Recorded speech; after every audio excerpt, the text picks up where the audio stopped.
Salam alaikum, bonjour à tous. Donc cette vidéo pour apporter de l'eau au moulin du débat actuel concernant la révolte et l'insurrection des jeunes dits des cités populaires en France suite à l'assassinat de Naël, car il s'agit bien d'une exécution en règle, d'une énième exécution. À la seule différence que là, des preuves flagrantes ont pu être mises à disposition de tous à travers non seulement la vidéo, donc les images, mais également le son. Parce que c'est tout un ensemble qui démontre un pourrissement des forces répressives qui se sont exprimées à l'occasion des communiqués des syndicats policiers représentant à eux deux plus de 60% de la police, donc largement majoritaire, et qui, ni plus ni moins, mènent un chantage sur l'État, menaçant d'un coup de force si des dispositions encore plus répressives n'étaient pas prises. Ça pose bien sûr toute la question du recrutement, de la maladie profonde qui imprègne cette société, qui a été fragmentée à tous les niveaux, et de la politique des autorités qui n'a eu de cesse d'élever les gens les uns contre les autres. Parce qu'il faut bien comprendre que tout cela n'est que le résultat d'une politique, de choix politiques. Et contrairement à ce qu'aucun prétend, il ne s'agit pas d'une réaction émotive que de soutenir cette insurrection avec tous ces débordements. Mais au contraire, c'est bien ceux qui ne raisonnent pas et qui sont dans l'émotion qui vont la condamner. Voilà, parce qu'on voit bien qu'à travers leurs analyses de bas niveau, ils n'ont non seulement aucune alternative de lutte à proposer, mais la seule chose qui découle de leur façon de voir les choses, c'est que continuons comme si de rien n'était et acceptons notre situation qui est,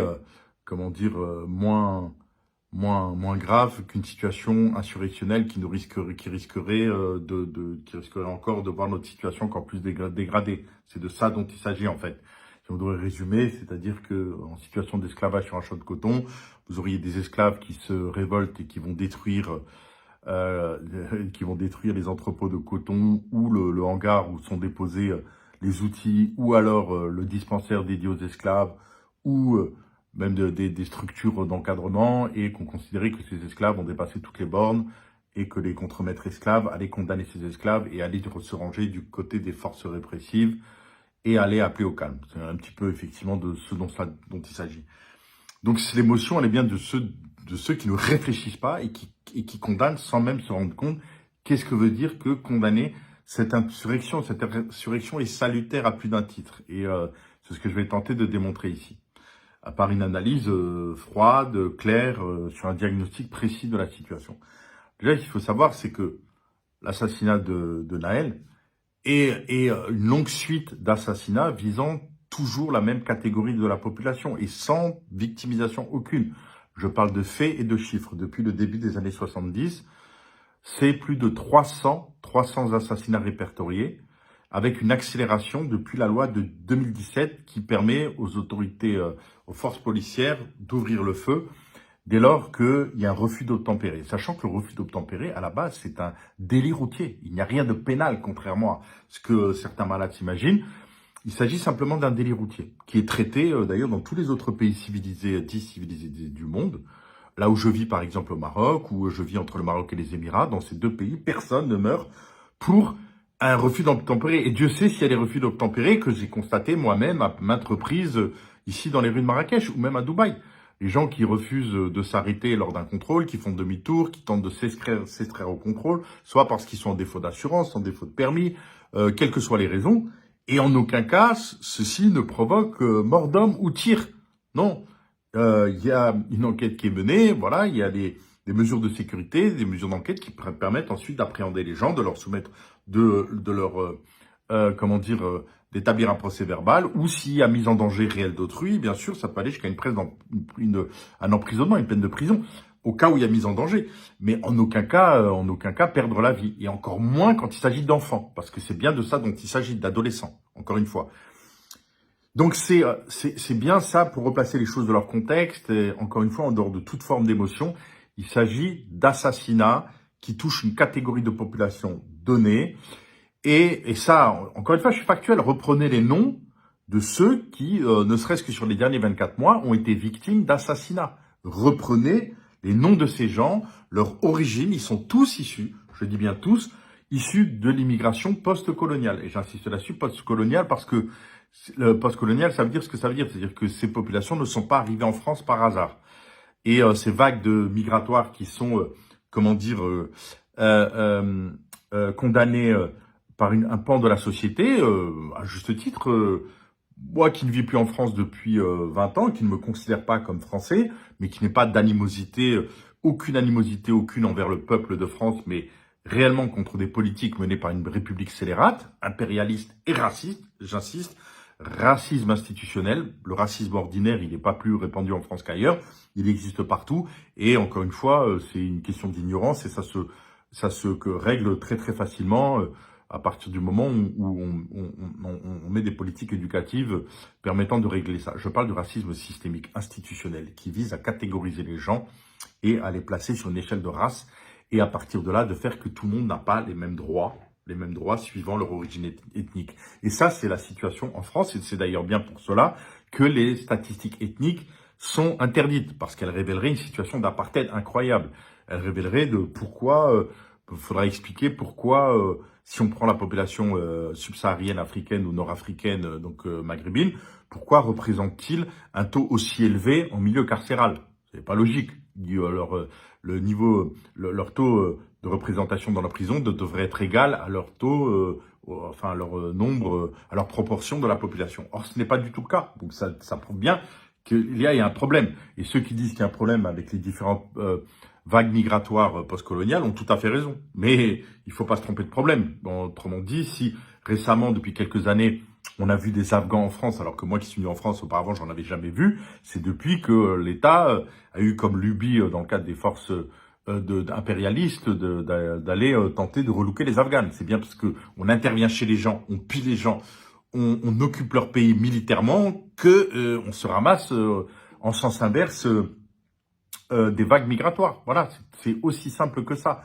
Et ça, c'est pas compliqué à le comprendre. Donc, à partir du moment où la France cessera de piller, l'État français cessera de piller l'Afrique et de mobiliser l'ensemble de ses ressources au service de ces multinationales pour mener des coups d'État, lutter contre la souveraineté des peuples et contre la volonté des peuples de gérer pour leur propre développement leurs ressources naturelles, et voler et piller ces peuples via la soldatesque et via l'organisation de coups d'État, évidemment, par ricochet, cela aura des implications sur la paix en France. Autrement dit, pas de justice, pas de paix. Tout le monde peut comprendre ça. Voilà. Donc, si un gouvernement demain, qui soit d'émanation dite d'extrême gauche ou d'extrême droite, populiste, peu importe, arrive au pouvoir en France et qu'il cesse totalement cette politique impérialiste, qu'il enlève effectivement ces sales pattes du continent africain, franchement, moi en tant qu'Africain, je n'aurai aucune espèce de jugement à porter à la politique migratoire de la France. Elle mènera la politique qu'elle souhaite, exactement comme le Japon ou comme la Suisse. Ça ne me concernera ni de près ni de loin. Chaque pays souverain a le droit d'appliquer les normes, de savoir qui peut venir chez lui, dans quelles conditions ou pas. Et encore moins dans les conditions illégales. Tout ça, on est d'accord. Mais encore une fois, c'est se tromper d'analyse en fixant les conséquences sans réfléchir aux causes. Sans la réflexion sur les causes, c'est une réflexion faussée, partisane, émotive, non intelligente. Voilà. Et normalement, entre gens intelligents, on devrait pouvoir débattre, quelles que soient ses opinions diverses. Donc, pour revenir à cette révolte des jeunes, et à la bêtise immense de ceux qui appellent au calme, je vais vous dire pourquoi ils sont stupides.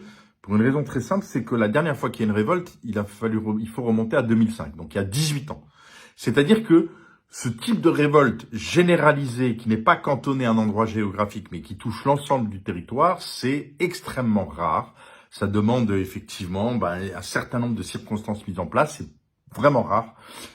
Tellement rare que quand ça arrive, il faut en tirer un bénéfice politique pour le peuple. Sinon, ça sert à rien. Voilà, les conséquences ne peuvent être que négatives. Donc, appeler au calme, sans même effectivement comprendre les rapports de force qui sont en jeu, c'est d'une stupidité, parce que s'il faudra encore attendre 20 ans avant que quelque chose bouge, vous imaginez tout ce qui va se passer dans l'intervalle en termes de lois répressives et liberticides qui vont à nouveau se mettre en place à l'occasion de ces événements-là et qui vont toucher l'ensemble de la population. Voilà, ça c'est un point extrêmement important, à savoir que c'est pas facile de faire en sorte que des gens décident de faire abstraction et de bouger pour se lever contre le système, et c'est suffisamment rare pour que quand ça arrive, on réfléchisse sur comment l'exploiter au maximum. Et la façon de l'exploiter aurait été la plus juste et la plus efficace, que l'ensemble de la population se mobilise à travers une convergence des luttes, que tous ceux qui ont des comptes à régler avec cette République scélérate en profitent. Or, il s'avère bien que personne ne veut bouger, que tout le monde regarde et ne se sent pas concerné à partir du moment où il n'est pas un jeune de banlieue. Et là, ça démontre effectivement que la société est totalement fragmentée, qu'il n'y a rien à attendre et que cette République est un boulevard pour continuer à mener ces politiques de plus en plus répressives, liberticides, qui visent à esclavagiser l'ensemble de la population. Ça, c'est le premier point. Le deuxième point, en quoi cette révolte des jeunes peut avoir des conséquences politiques positives? Je vous donne un exemple très clair. Et voilà pourquoi elle n'est pas vaine. C'est que, en fait, aujourd'hui, l'État se retrouve dans une situation qui est une situation perdant-perdante. C'est-à-dire que, où elle va apposer une lourde peine à l'assassin et à son collègue, qui est complice de cet assassinat, et auquel cas, c'est les forces de police qui vont se sentir lésées et qui vont mettre en situation de confrontation avec l'État. Voilà. Ou alors, il va y avoir une peine allégée, camouflée, une première peine en première instance, puis une peine réduite en appel, mais un certain nombre de gens vont suivre les choses.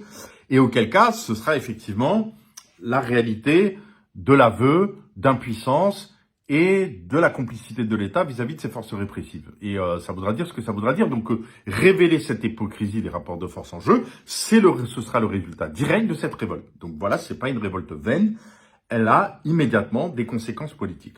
L'autre conséquence que je peux vous expliquer, parce que ceux qui appellent au calme, vous remarquerez qu'ils n'ont jamais de solution à proposer. Ils n'ont jamais un début de solution alternative, hormis revenir à une situation antérieure ou de situation de démantèlement de l'ensemble des acquis du peuple ces dernières années, d'un appauvrissement, d'une paupérisation générale et de politiques de plus en plus scélérates qui sont menées. Donc revenir à une situation antérieure est la pire des choses.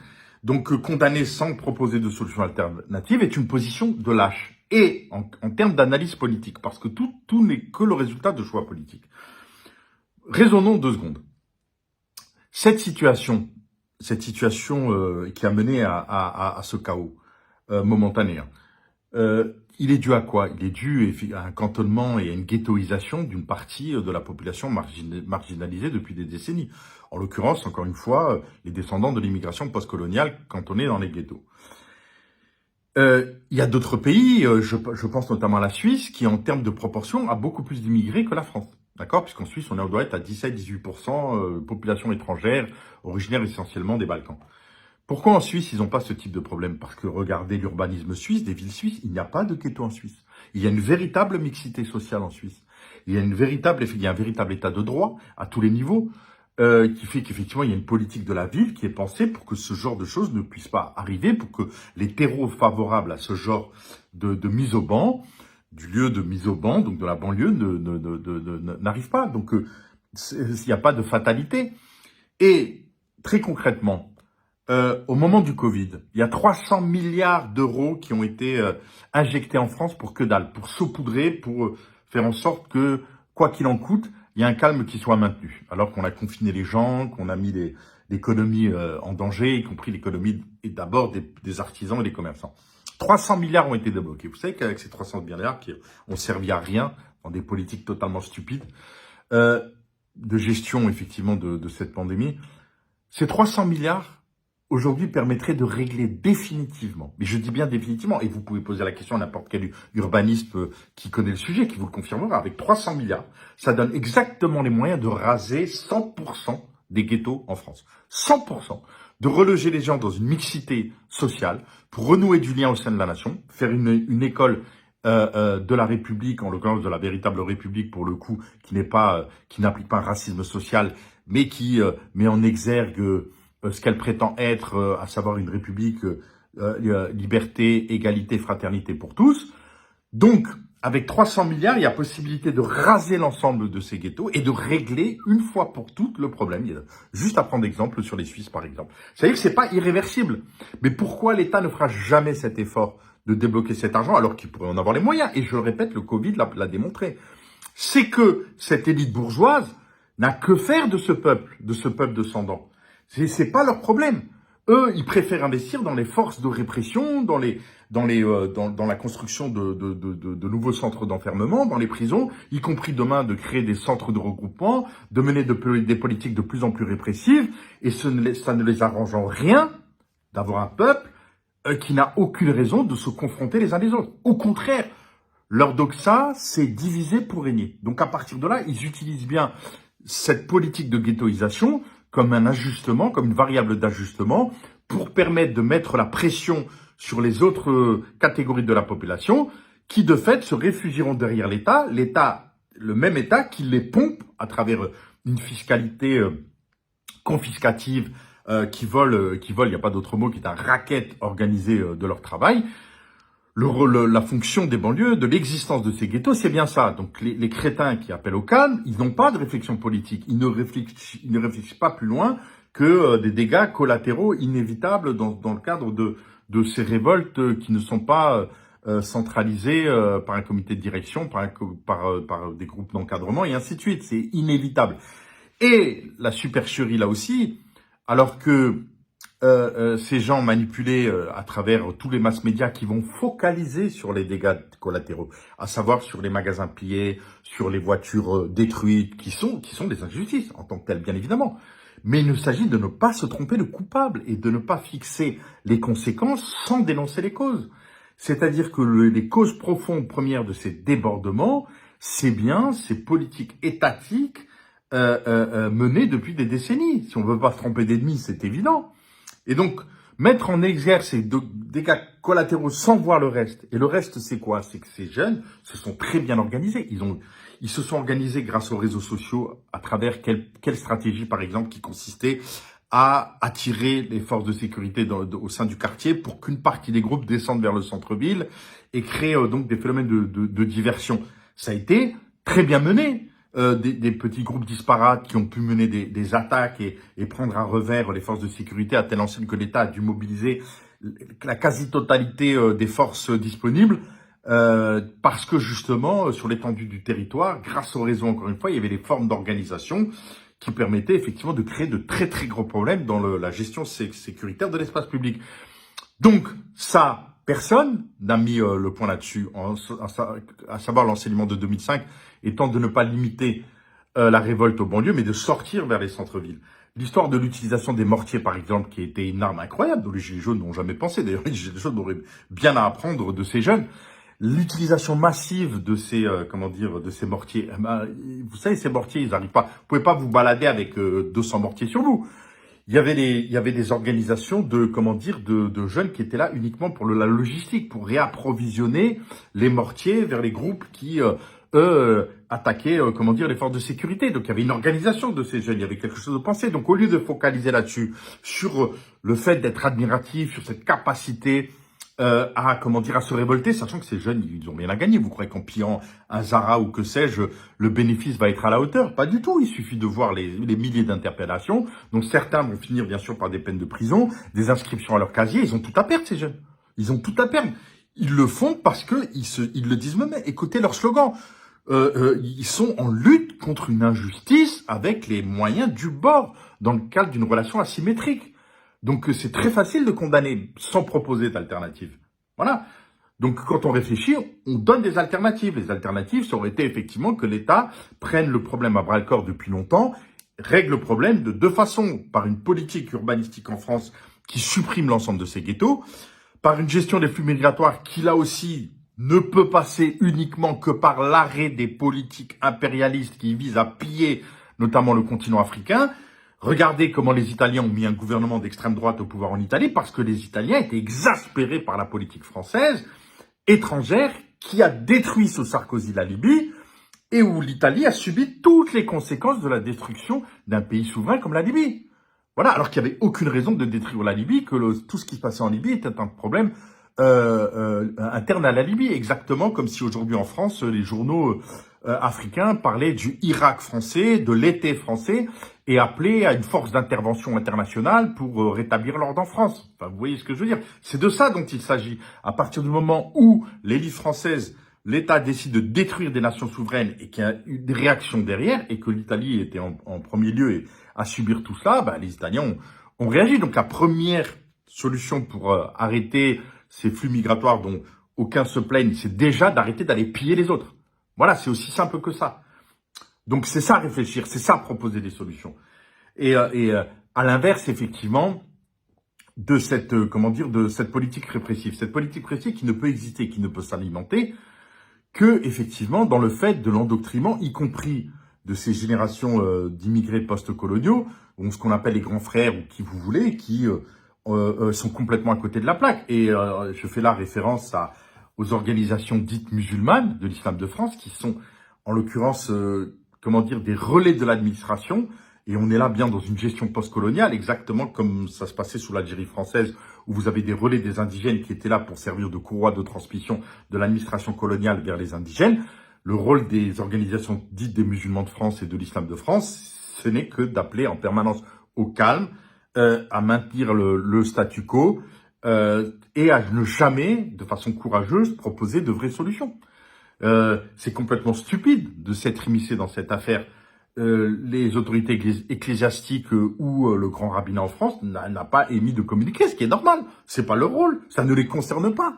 Parmi ces jeunes révoltés, il n'y avait pas que des musulmans, il y avait de toutes les religions ou sans religion, que sais-je. Aucun de ces jeunes ne s'est revendiqué ni de près ni de loin de l'islam. Alors pourquoi les faire un communiqué appelant au calme et en rappelant aux valeurs de l'islam domestiqué? C'est complètement stupide, mais totalement idiot.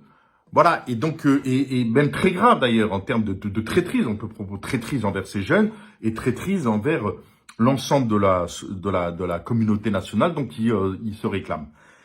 Et pour revenir sur le cas effectivement de ces jeunes, Naël est mort parce qu'il était maghrébin. Et ça, c'est quelque chose que un pan entier de la population ne veut pas voir et ne veut pas accepter. Mais c'est une réalité du racisme systémique. Il suffit de voir le niveau du recrutement de la police qui attire énormément de gens racistes, voilà, et de plus en plus d'ailleurs, et qui sont là pour casser du bougnoul, pour tuer du noir ou du bougnoul. Mais ça, c'est si Naël et les 3 occupants de la voiture n'avaient pas été maghrébins, il n'y aurait aucune balle qui aurait été tirée. Il y a plus de 28 000 délits de fuite en France. On ne voit jamais un Français de souche se faire allumer pour un délit de fuite. Regardez ce que Palmade a pu faire, ou le fils Morano, ou le fils Zemmour. Ils auront zéro chance de, de se faire... j'en perds mes lunettes. Voilà, de se faire dézinguer. Jamais, aucune chance. Donc il y a bien là quelque chose qui est lié à un racisme non seulement de classe et de race. Et donc là, il y a tout un travail à faire au niveau même de la société française pour éviter toute guerre civile en disant où ces gens sont des Français à part entière et il faut les considérer comme tels, ou ils ne le sont pas. Et dans ce cas-là, il faut prendre des dispositions pour leur expliquer qu'ils ne seront jamais chez eux et organiser... un droit différencié, tout ce que plus un droit lié aux étrangers, pourquoi pas, et à ces populations en tirer les conséquences. De mon point de vue, ayant dit tout cela, si vous me dites qu'il y a une solution demain de lutte, idéale, à savoir de convergence des luttes, je n'y crois pas un seul instant. Et les événements aujourd'hui le démontrent. À savoir que la société va devenir de plus en plus fractionnée, et ce pays, je pèse mes mots, est foutu, est définitivement foutu. Mais foutu. C'est-à-dire que là, il va partir pour des décennies de chaos, mais ça, c'est l'ensemble de l'Europe, et ce sera le résultat de décennies de politique, injuste envers d'autres peuples. Donc, c'est le retour karmique, parce que tout se paye ici-bas, par des individus, mais également vis-à-vis des nations. On peut pas impunément réduire des gens en état d'esclavage, massacrer leur population, piller leurs richesses et s'en tirer à bon compte. Ça ne marche pas. Et aussi vis-à-vis effectivement de la trahison du peuple autochtone qui lui-même n'a jamais eu le courage de se révolter réellement. Voilà, parce que c'est pas à travers des marches pacifiques que la République cédera ou a cédé quoi que ce soit, tel que le démontraient les récentes manifestations contre les retraites ou les gilets jaunes ou que sais-je. Tout ça, c'est se donner bonne conscience. Ça ne sert strictement à rien, tout comme aller aux urnes d'ailleurs. Dans une pseudo-démocratie où tout est cadenassé, ça ne sert strictement à rien. Donc, si je m'en tiens au conseil à une population donc bien précise, à savoir ceux issus de l'immigration postcoloniale, le seul conseil que je vais leur donner, c'est de se barrer. De fuir, de partir en exil, de prendre leur clic et leur claque et de se casser de ce pays parce qu'il n'y a pas d'autre solution que l'exil. La suite, on la connaît, les politiques répressives vont continuer. À l'occasion de ce qui vient de se passer, effectivement, ce sera, et d'ailleurs c'est déjà mis en place, vous l'avez vu, restriction d'Internet sur des zones géographiques données, suppression des transports en commun, voilà, les lois martiales, enfin tout ça, de politiques liberticides qui vont toucher tout le monde, et qui permettront demain, sous la force de la pression des forces répressives, de mener une politique de guerre civile larvée, d'organiser cette guerre civile larvée pour faire diversion et imposer à l'ensemble du peuple français toutes les politiques esclavagistes visant à payer les 3200 milliards de dettes accumulées par l'État et qui est impossible de payer si l'ensemble de l'épargne des Français et du fruit de leur travail n'est pas spolié. Voilà, c'est là où tout le monde va se faire avoir, mais moi je parle en l'occurrence pour les jeunes issus de l'immigration. Pourquoi? Parce que c'est eux qui vont payer très cher, ça va se concrétiser par des rafles, des camps d'internement, et pour soi-disant garantir leur sécurité, parce que c'est comme ça que ça va se finir. Et avant d'en arriver là, barrez-vous, fuyez, partez, ce n'est pas une position de lâche, c'est une position très sage, réaliste, qui considère qu'à partir du moment où vous êtes un volcan et que vous allez servir de victime expiatoire, voilà, de prétexte à des politiques de plus en plus scélérates, vous n'avez pas vocation à être sur Terre pour subir des souffrances inutiles. Donc la seule solution, c'est de se barrer. Et quant aux Français de souche qui n'en peuvent plus de cette ambiance, qui ne se reconnaissent plus dans ce pays, qui ne se reconnaissent plus dans cette société, comme des millions de Français au jour d'aujourd'hui, évidemment, vous n'avez pas d'autre choix que de vous exiler, de vous mettre au vert. Voilà. Et c'est bien en cela que l'organisation que j'ai créée avec mes équipes dénommées les Affranchis ont mis en place des solutions en dehors des champs de compréhension de l'ennemi, en utilisant des outils comme la blockchain, comme la crypto, donc la blockchain Wetio, qui est la problème de blockchain africaine, le Zincoin et tous les actifs que nous avons créés qui sont cotés, disponibles sur les marchés. Nous les avons créés comme solution de fédération convergente, parce que dans le Wetio, il y a des gens de tout horizon, de toute origine sociale, de toute origine ethnique, de toute religion, qui discutent, qui débattent, qui ne sont pas toujours d'accord ensemble sur tous les sujets, mais qui ont au moins compris une chose, c'est qu'ils ont le même ennemi et qui n'ont aucune raison de se confronter les uns des autres. Vous imaginez que une cagnotte a été mise en place à l'occasion de l'assassinat de Naël, qui a récolté aujourd'hui un peu plus de 60 000 euros, pendant qu'une cagnotte a été mise en place pour l'assassin, le flic assassin, qui regroupe plus de 600 000 euros aujourd'hui. Donc 10 fois plus que la cagnotte de Naël. Et allez voir sur les réseaux les remarques des gens qui vont trouver ça extraordinaire, génial, voilà. Et vous comprendrez pourquoi ce pays est foutu. Parce qu'il y a une grande partie de sa population qui est lobotomisée. Voilà, lobotomisée, y compris d'ailleurs par les descendants de l'immigration postcoloniale qui sont sortis de ces cités, voilà, qui sont employés, cadres, ouvriers, peu importe, qui vivent leur vie de soumission et qui effectivement n'ont aucune espèce de courage et subiront jusqu'à la fin, jusqu'à se retrouver dans des camps sans même savoir pourquoi. Enfin, ça, j'allais dire, c'est leur destin, peu importe. Mais pour tous ceux qui ont un peu de jugeote, quelle que soit encore une fois leur origine ethnique ou religieuse, c'est que ce pays va dans le mur, que c'est irréversible et qu'il faut en tirer les conséquences et se barrer. Et concernant cette révolte des jeunes, c'était un moment salutaire qui aurait pu déboucher sur une convergence des luttes, mais la probabilité était faible, et à mon avis, les carottes sont cuites, vu les réactions sur les réseaux, elle n'aura pas lieu, et donc ça ne fera que acter l'accélération de la suite des événements vers l'esclavagisation de tous, la spoliation de votre épargne, du fruit de votre travail, au service de la dette, du paiement de la dette, du grand reset, qui est inévitable qui analyse les données économiques et voit que depuis longtemps, le Rubicon a été franchi et tous les voyants et tous les indicateurs sont au rouge. Voilà. Donc cette vidéo pour pousser à la réflexion et réfléchir et arrêter de sortir de l'émotion, de regarder des magasins brûlés, des voitures caillassées, des voitures brûlées. Bien sûr, c'est dramatique pour ceux qui subissent ces dommages, mais s'il n'est pas là le vrai problème. Il est de loin pas là le vrai problème, il est d'analyser les causes qui ont amené à cette situation et c'est les mêmes causes qui vont produire des effets encore beaucoup plus graves dans les mois et les années qui viennent. Donc le mot d'ordre, c'est sauf qui peut, et en aucun cas condamner ces jeunes qui, l'histoire le retiendra comme ça, ont fait un baroud d'honneur vis-à-vis de ce qu'ils ressentent comme une injustice profonde, et c'est bien le cas. Voilà, et tout humain qui raisonne devrait pouvoir le comprendre. Merci à vous. À très bientôt. Salam alaikum.